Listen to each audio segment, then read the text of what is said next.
प्रत्येक शहराची कहाणी असते. काही इतिहास सांगतात, काही भक्ती शिकवतात, तर काही जागा फक्त आणि फक्त मनाला भिडतात.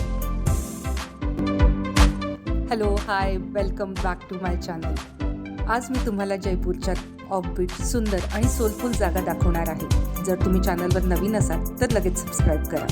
चला सुरुवात करूया. गलताजी तीर्थस्थळ हे जयपूर शहरापासून अरवली पर्वतरांगांच्या कुशीत वसलेलं एक अतिशय प्राचीन आणि पवित्र तीर्थक्षेत्र आहे. हे मंदिर जयपूरपासून सुमारे 10 किलोमीटर अंतरावर निसर्गरम्य दरीत वसलेले आहे. डोंगरांच्या मधून वाहणारे झरे, शांत वातावरण आणि मुक्तपणे फिरणारी माकडे यांमुळे या स्थळाला वेगळीच आध्यात्मिक अनुभूती लाभते. माकडांची संख्या मोठी असल्यामुळे या मंदिराला मंकी टेम्पल असेही म्हटले जाते.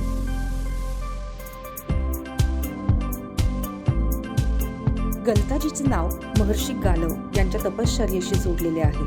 असे मानले जाते की महर्षी गालव यांनी इथे दीर्घकाळ कठोर तपस्या केली. त्यांच्या तपस्येने प्रसन्न होऊन गंगा माता येथे जलरूपात प्रकट झाल्या असा लोकविश्वास आहे. त्यामुळे इथले जलकुंड कधीही आटत नाही. याच कारणामुळे गलताजी हे हिंदू धर्मातील एक अत्यंत पवित्र स्नानस्थळ म्हणून ओळखले जाते. गलताजी मंदिर समूहात अनेक छोटी मोठी मंदिरे आहेत. त्यामध्ये श्रीराम, हनुमान आणि सूर्यदेवांची मंदिरे विशेष महत्त्वाची आहेत. येथील वैशिष्ट्यपूर्ण मूर्ती म्हणजे रामगोपालजींची मूर्ती, ज्यामध्ये श्रीराम आणि श्रीकृष्ण एकाच स्वरूपात दर्शविलेले आहेत. अशी मूर्ती भारतात फारच दुर्मिळ मानली जाते. गलताजी हे केवळ मंदिर नसून ते ध्यान, साधना आणि अंतर्मुक्तीचे केंद्र आहे. भक्तीचा हा अनुभव मनात साठवत आता आपण निघालो आहोत जयपूरच्या एका हिडन जेमकडे. हे आहे सिसोदिया राणी का बाग, प्रेमाचं, समर्पणाचं आणि सौंदर्याचं प्रतीक. ही सुंदर बाग परिसर 1728 मध्ये महाराजा सवाई जयसिंग द्वितीय यांनी आपल्या प्रिय राणीकरिता उभारली होती. ही राणी उदयपूरच्या सिसोदिया राजपूत घराण्यातील असल्यामुळे या बागेला सिसोदिया राणी का बाग असं नाव देण्यात आलं. ही बाग केवळ एक उद्यान नसून राजसी प्रेमाची, कलात्मकतेची आणि स्थापत्यशास्त्राची जिवंत आठवण आहे. सिसोदिया राणी का बाग हा मल्टी टेरेस गार्डन आहे. मुघल आणि राजपूत स्थापत्य शैलीचा सुंदर संगम इथे अनुभवायला मिळतो. या बागेतील सर्वात मोठं वैशिष्ट्य म्हणजे भिंतीवर काढलेली भित्तिचित्रे.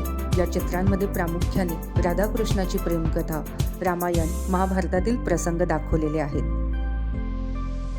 ही चित्रे केवळ सजावटीपुरता मर्यादित नसून ती राजा राणीच्या प्रेमाचं प्रतीक मानली जातात. शाही पार्श्वभूमी, रंगीबिरंगी भिंती, कारंजा आणि निसर्ग यामुळे प्रत्येक फ्रेम खूपच रॉयल दिसते. मंदिराची शांतता आणि बागेचा शाही सौंदर्याचा अनुभव घेतल्यानंतर आमचा प्रवास वळला एले जंगलकडे. ही एक प्रायव्हेट जागा आहे जिथे पिढ्यानपिढ्या हत्तींची सेवा केली जाते. राजा महाराजांच्या काळापासून हा त्यांचा पुश्तैनी व्यवसाय आहे. इथे तुम्ही हत्तीला अंघोळ घालू शकता, त्याला खाऊ पिऊ घालू शकतात आणि नैसर्गिक रंगांनी हत्तीवर पेंटिंग सुद्धा करू शकतात बरं का. सगळ्यात खास गोष्ट म्हणजे हे सगळे रंग फळ आणि भाज्यांपासून बनवलेले असतात, जे हत्तीच्या त्वचेसाठी पूर्णपणे सेफ असतात. हा अनुभव फक्त मजा नाही, तर प्राण्यांबद्दल आदर आणि त्यांच्याशी जोडलेली भावना शिकवतो. प्रवास करणं म्हणजे फक्त ठिकाण पाहणं नाही, तर मन समृद्ध करणं असतं. आणि आजचा दिवस खऱ्या अर्थाने मन भरून जगता आला.